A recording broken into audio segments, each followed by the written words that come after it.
నమస్కారం, నేను మీ రేవంత్ చలమల.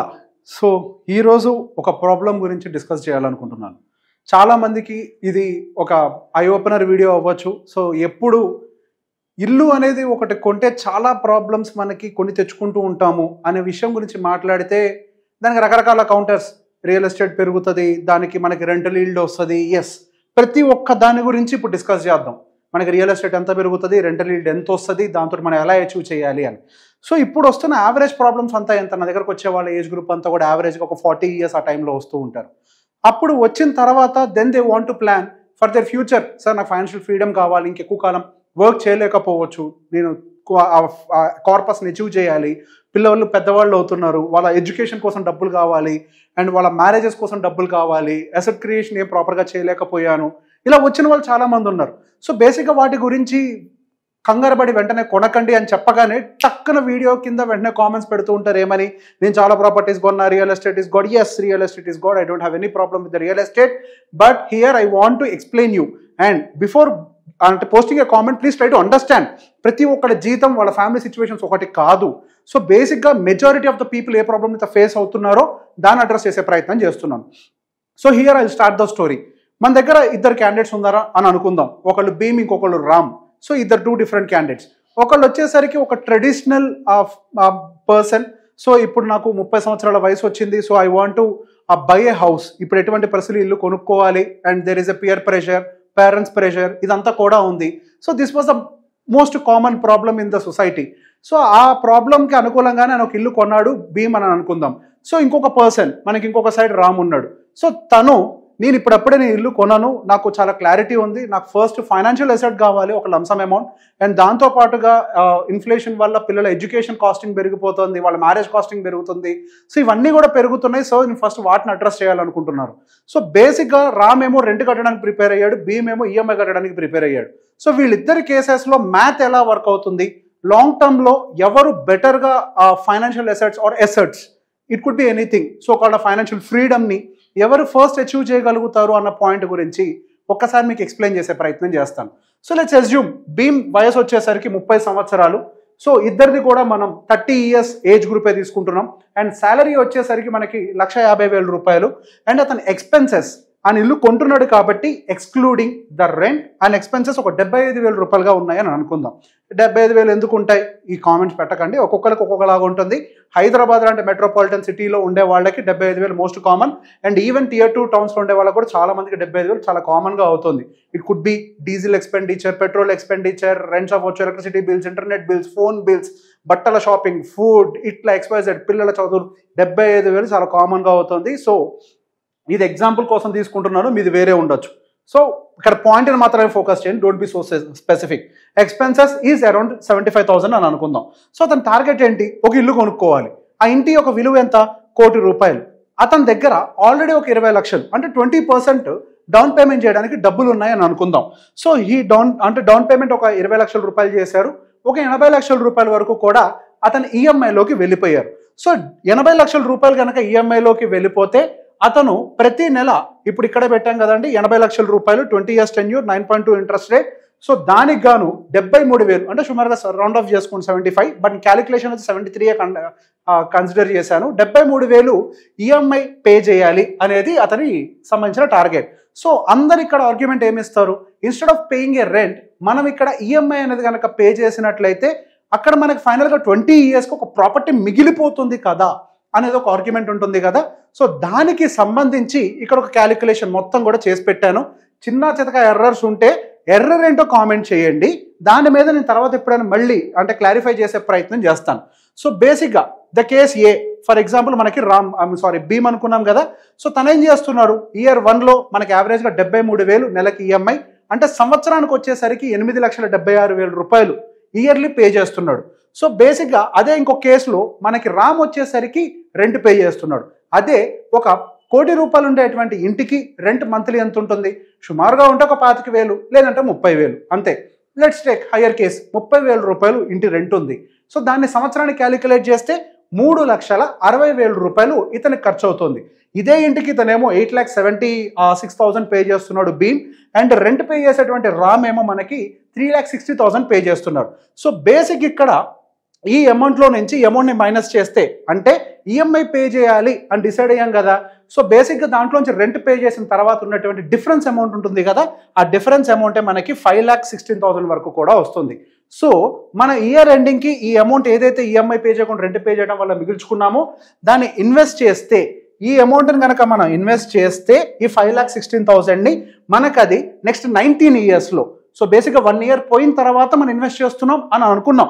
యాక్చువల్గా ఎస్ఐపి కూడా చేయొచ్చు every month, but still 1 year wait చేసి ఆ ఖర్చుని మైనస్ చేసి ఇన్వెస్ట్ చేస్తే మనకి 20 ఇయర్స్ అంటే మనకి 19 ఇయర్స్ కంప్లీట్ అయ్యే టైంకి, 1 ఇయర్ ఇక్కడ కంప్లీట్ అయిపోయింది కదా, సో 19 ఇయర్స్ కంప్లీట్ అయ్యే టైంకి మనకి 7,34,000 వరకు కూడా అవుతుంది. సో ఇది కరెక్టో కాదో కూడా ఒక్కసారి మీ క్లారిటీ కోసం చెక్ చేస్తారు. అన్ని చెక్ చేయను, ఫస్ట్ ఇయర్ ఒకటి చెక్ చేస్తారు. సో 5,16,000 మనము ఈ ఫస్ట్ ఇయర్ ఇన్వెస్ట్ చేసాం, 5,16,000 ఎక్స్పెక్టింగ్ ద 15% రిటర్న్, అండ్ దాన్ని ఒక 19 ఇయర్స్ పాటు మనం ఇన్వెస్ట్మెంట్ని వదిలేస్తే and for that what we get is 73,43,000. So ఇక్కడ మనం ఎంటర్ చేసిన అమౌంట్ ఇదే కదా. సో ఇలానే కన్సిక్యూటివ్గా ఇయర్స్ అనేది క్యాలిక్యులేట్ చేసుకుంటూ వచ్చాం. ఇదేమో 19 ఏళ్ళు, 18, 17, 16 ఇట్లా ఒక్కొక్క ఇయర్ తగ్గించుకుంటూ వచ్చాం, అంటే మనం 20 ఇయర్స్కి అడ్జస్ట్ చేయడం కోసం. సో ఇట్లా చేసుకుంటూ వచ్చాం. దానికి ఏం జరిగిందో చూద్దాం.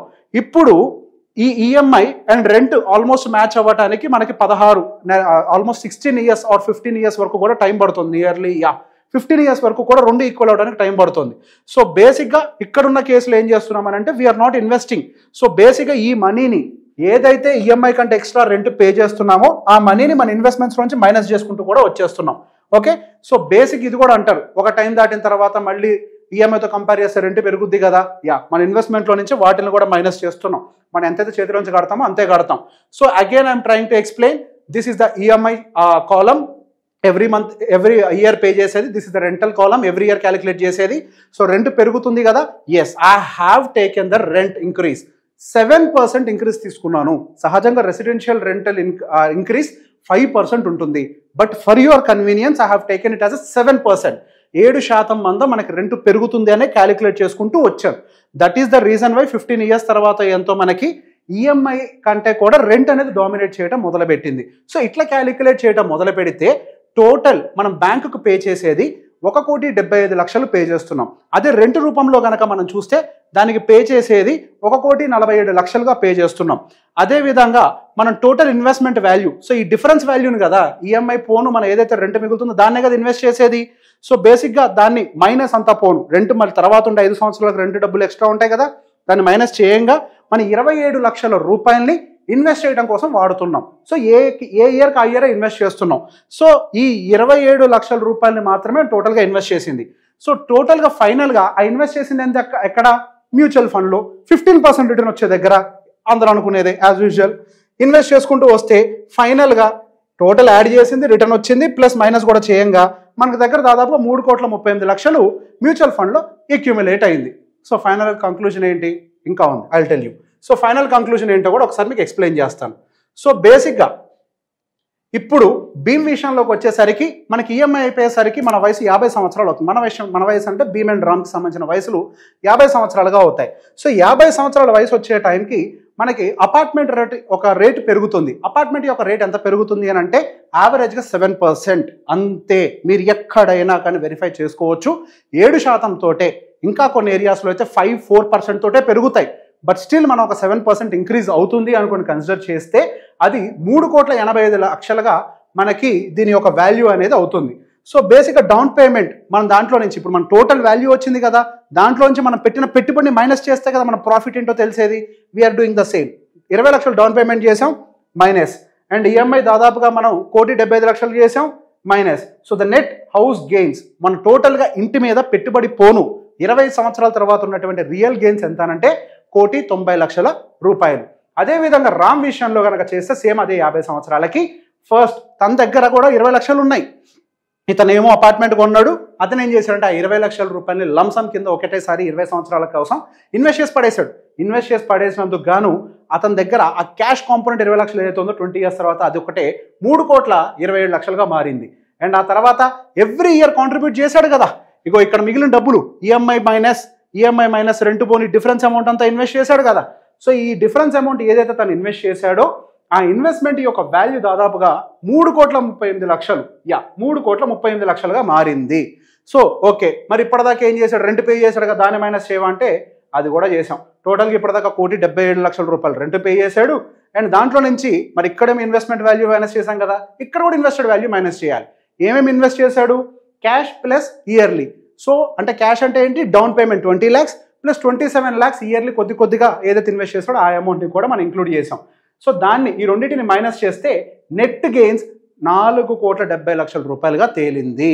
సో బేసిక్ ఇక్కడేమో మనకి నెట్ గెయిన్స్ ఇండివిజువల్లో 1,90,00,000గా తేలితే, అంటే the final asset value minus invested is 1,90 lakhs అయినట్లయితే ఇక్కడ ద ఫైనల్ ప్రాఫిట్ ఎంత ఉంది అంటే 4,70,00,000గా ఉంది. ఇక్కడతో అయిపోయిందా, లేదు, ఇక్కడే అసలు ప్రాబ్లం రాబోతోంది. సో బేసిక్ 50 సంవత్సరాల వయసు వచ్చేసరికి రిటైర్మెంట్ ఇష్యూస్ అనేవి ట్రిగ్గర్ అవుతాయి. చేతిలో ఎంత క్యాష్ ఉంటే అంత కంఫర్టబుల్గా బతకగలుగుతాం. సో బేసిక్గా మనకి ఇందాక ఒక ఎస్టిమేషన్ కూడా తీసుకున్నాం. ఈ అబ్బాయి విషయంలో, భీమ్ విషయంలో ఏమో ఎక్స్పెండిచర్ 75,000 ఎక్స్క్లూడింగ్ రెంట్, ఆల్రెడీ ఇల్లు కొంటున్నాడు కాబట్టి. ఈ అబ్బాయి విషయంలో ఏమో 1,05,000 రూపాయలు ఇన్న రెంట్, ఎందుకంటే including rent and expenses, rent pay చేస్తున్నాడు కాబట్టి. సో వీళ్ళిద్దరికి 30,000 రూపాయలు ఖర్చు అడిషనల్గా ఉందని కన్సిడర్ చేస్తున్నాం. ఓకే, సో బేసిక్ ఇప్పుడు ఏం జరిగింది, మనకి ఎక్స్పెన్సెస్ కూడా పెరుగుతాయి కదా. అదే టైంకి 50 సంవత్సరాలు వచ్చే టైంకి, సో ఇక్కడే మీకు చూపిస్తున్నాను, 30 సంవత్సరాలు 50 సంవత్సరాలకి రిటైర్ అవుతున్నాడు, 15% రిటర్న్, 75,000 భీమ్ ఎక్స్పెండిచర్ రాసుకున్నాము.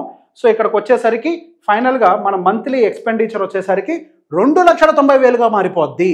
దానికోసం అబ్బాయి దగ్గర 6 కోట్ల కార్పస్ ఉండాలి. కానీ ఇక్కడ ఏం జరిగింది, అతని దగ్గర క్యాష్ ఇన్ హ్యాండ్ జీరోగా ఉంది. ఎందుకు, ఏదైతే ఆయనకు 20 years తర్వాత ఉన్నటువంటి అపార్ట్మెంట్ వాల్యూ 3,86,00,000 అది ఫిజికల్ ఫార్మ్లో ఉంది కానీ క్యాష్ రూపంలో లేదు. సో దానివల్ల అతని దగ్గర ఉన్నటువంటి క్యాష్ ఇన్ హ్యాండ్ జీరో, కానీ ఎక్స్పెండిచర్ 2,90,000 రూపాయలు. అదేవిధంగా రామ్ దగ్గరకు వచ్చేసరికి అతనికి ఎక్స్పెన్సెస్ 4 లక్షలు. ఇవ్వండి, ఇక్కడ కూడా ఆల్రెడీ చేశాను, ప్రతి ఒక్కటి ఎక్స్ప్లెయిన్ చేయలేను. ఫైనల్గా 8 కోట్లు కావాలి, ఆ అబ్బాయికి ఏమో ఎక్స్పెండిచర్ 4 కోట్లు. ఓకే, సారీ, ఎక్స్పెండిచర్ 4 లక్షలు, రిక్వైర్డ్ కార్పస్ 8.5 కోట్లు. Sorry, okay. సో బేసిక్గా దీన్నే ఒకసారి చూడండి. ఇప్పుడు ఈ అబ్బాయి దగ్గర క్యాష్ ఇన్ హ్యాండ్ ఎంత ఉంది, ఆల్మోస్ట్ 6,65,00,000 వరకు కూడా మనకి క్యాష్ ఇన్ హ్యాండ్ అనేది కనిపిస్తుంది. అరే ఇక్కడ ప్రాఫిట్ ఏమో 4 crores అంటున్నాం, మరి ఇక్కడ ఇది ఇంత ఉంది అంటున్నావు అని ఒక కన్ఫ్యూజన్ రావచ్చు. సో బేసిక్గా ఇక్కడ ఒక చిన్న విషయాన్ని అబ్జర్వ్ చేయాలి.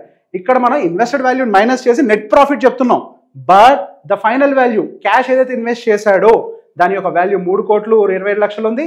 ఇయర్లీ కాంట్రిబ్యూషన్ ఏదైతే చేశాడో అదొక 3,38,00,000 ఉంది. సో ఫైనల్గా 2 కలిపితే క్యాష్ ఇన్ హ్యాండ్ 6,65,00,000గా తేలింది. ఆయన కావాల్సిన 8.5 కోట్లలో అట్లీస్ట్ నియర్ బై ఆ టార్గెట్ని అచీవ్ చేసే ప్రయత్నం చేసింది కేస్ ఏనా కేస్ బీనా, అంటే ఇల్లు కొన్నవాడా లేకపోతే ఫ్యూచర్ని యాంటిసిపేట్ చేసి నా దగ్గర భవిష్యత్తులో డబ్బులు ఉండాలి అని కోరుకునేవాడా అని అంటే డెఫినెట్గా మనకి ఈ కేసులో ఉన్నటువంటి రామ్ మనకి ఆ టార్గెట్ని అచీవ్ చేయడం అయితే జరిగింది. సో ఇక్కడతోటి పండగ అయిపోయింది అని అంటే లేదు. 30 సంవత్సరాలకో 31 సంవత్సరం 32కో ఏదో పిల్లలు పుట్టారని అనుకుందాం. వాళ్ళ 18 ఏళ్ళు వచ్చాయనంటే హైయర్ ఎడ్యుకేషన్, దాదాపుగా వాళ్ళ హైయర్ ఎడ్యుకేషన్ ఇప్పుడు 20 లక్షల రూపాయలు మార్కెట్లో ఉంది, 20 25 అదే 1 కోటి రూపాయలకే వెళ్ళుద్ది వాళ్ళ హైయర్ ఎడ్యుకేషన్ వచ్చే టైంకి. ఈ అబ్బాయి విషయంలో 1 రూపాయి కూడా క్యాష్ ఇన్ హ్యాండ్ లేదు. అదే ఈ అబ్బాయి విషయంలో స్టిల్ క్యాష్ ఇన్ హ్యాండ్ ఉంది. అండ్ ఇక్కడతో అయిపోతుందా, శాలరీ ఇంక్రీజ్ అవుతుంది కదా, ఇద్దరు ఇన్వెస్ట్ చేసుకుంటారు కదా అని అంటే ఎస్, వాళ్ళు ఇద్దరు కలిసి ఇన్వెస్ట్ చేసుకుంటే మేబీ భీమ్ కేవలం పిల్లల యొక్క ఎడ్యుకేషన్ కాంట్రిబ్యూట్ చేయగలుగుతాడేమో. In the same way Ram కూడా పిల్లల యొక్క ఎడ్యుకేషన్ కాంట్రిబ్యూట్ చేయగలుగుతాడు. కానీ వీళ్ళిద్దరి మధ్యలో ఉండే వ్యత్యాసం, ఇతనేమో ఫైనాన్షియల్ ఇండిపెండెంట్ కాదు, ఇతనేమో ఫైనాన్షియల్లీ ఇండిపెండెంట్. అండ్ ఇంకొక వెరీ మోస్ట్ ఇంపార్టెంట్ బర్డెన్ ఈ అబ్బాయి మీద పడబోయేది ఏంటి అని అంటే 30 సంవత్సరాలకు ఇల్లు కొన్నాడు కాబట్టి ఆ ఇంటి యొక్క లైఫ్ మేబీ ఇంకొక 30 years, అంటే 60 సంవత్సరాలు వచ్చే టైంకి ఆ ఇంటిని డెమాలిష్ చేసి మళ్ళీ రీకన్స్ట్రక్షన్కి వెళ్ళాల్సినటువంటి టైం వస్తుంది. అసలు ఇక్కడ బతకడానికే డబ్బులు లేవురా స్వామి అని అంటే దానికి తోడు మళ్ళీ రీకన్స్ట్రక్షన్ అనేది అప్పుడు ఎంటర్ కాబోతోంది. అప్పుడు దానికి కార్పస్ ఎక్కడి నుంచి వస్తుంది? సో అదే టైంలో మనకి రామ్కి రీకన్స్ట్రక్షన్ కాస్ట్ అనేది లేదు. ఇఫ్ యూ వాంట్ ఆ వయసులో 55కో 60 సంవత్సరాలకో అప్పుడు కావాలంటే ఒక ఇంటిని ప్లాన్ చేసుకోవడానికి అబ్బాయికి వెసులుబాటు దొరుకుతుంది. సో బేసిక్గా ఇది ఒక కేస్ స్టడీగా ఎక్స్ప్లెయిన్ చేస్తున్నాను. సో ఈ 2 కేసెస్లో కూడా మీకు నేను ఎక్స్ప్లెయిన్ చేయాలనుకున్న అంశం ఏంటి అని అంటే మీరు ఎంత రెంట్ కన్సిడర్ చేసినా, ఎంత ప్రాపర్టీ అప్రిసియేషన్ కన్సిడర్ చేసినా కానీ ఫైనాన్షియల్గా ఒక టైంకి మనం ఇబ్బంది పడతాము. ఎస్, ఎప్పటికీ ఇల్లు కొనొద్దానంటే 100% 30 సంవత్సరాలున్నా కొనొచ్చు, 50 సంవత్సరాలున్నా కొనొచ్చు, ఎప్పుడైనా కొనొచ్చు. కానీ ఎప్పుడు మన దగ్గర కావాల్సినన్ని డబ్బులు ఉన్నప్పుడు, దానికి కావాల్సిన ఫ్యూచర్కి కావాల్సిన సేవింగ్స్ ఉన్నప్పుడు. ఫర్ ఎగ్జాంపుల్ ఫ్యూచర్ కోసం మనకు 50,000 ఎస్ఐపి చేయాలి అని ఒక ఐడెంటిఫికేషన్ చేసామనుకోండి, 50,000 ఎస్ఐపి పోను ఎక్సెస్ అమౌంట్ ఎంత ఉంటుందో అది మీ ఇంటి కార్పస్ కోసం పెట్టుకోండి, దేనికోసమైనా పెట్టుకోండి. My point is not to say అంటే ఇల్లు కొనొద్దు అని చెప్పడం కాదు. ఇల్లు కొనే కంటే ముందు బతకడం కోసం మరిన్ని అవసరాలు మనకు ఉంటాయి. ఇల్లు ఒక గూడుని ఇస్తుంది అండ్ మనం బతకాలి అని అంటే ఈ గూడు ఒకటే కాదు, ఈ గూడుని ఏర్పాటు చేయాలంటే రెంటెడ్ హౌస్లో కూడా చేయొచ్చు, ఒక ఏజ్కి కూడా కొనొచ్చు. కానీ దాంతో పాటుగా మనకి ఇంకా లైఫ్లో ఉండే యాక్టివిటీస్, పిల్లల యొక్క ఎడ్యుకేషన్, వాళ్ళ మ్యారేజెస్, మనం బతకటం, మన ఫుడ్, బట్టలు, అవసరాలు ఇవన్నీ క్యాష్ తోటి తీరుతాయి కానీ 4 గోడలు అయితే తీర్చవు. సో ఏ టైంకి ఏది చేయాలి, ఇల్లు కరెక్టే, ఫైనాన్షియల్ ఫ్రీడమ్ కరెక్టే, ఏ టైంకి ఏది చేయాలి అనేది మనం కరెక్ట్గా ప్లానింగ్ చేసుకుంటే, ప్లాన్ చేస్తే చాలు అన్నీ చేయొచ్చు లైఫ్లో. ప్లాన్ చేసుకుంటే we can achieve every single target. So A doubts ఉన్నా కానీ క్యాలిక్యులేషన్ రిలేటెడ్గా కామెంట్ సెక్షన్లో పెట్టండి. Thank you.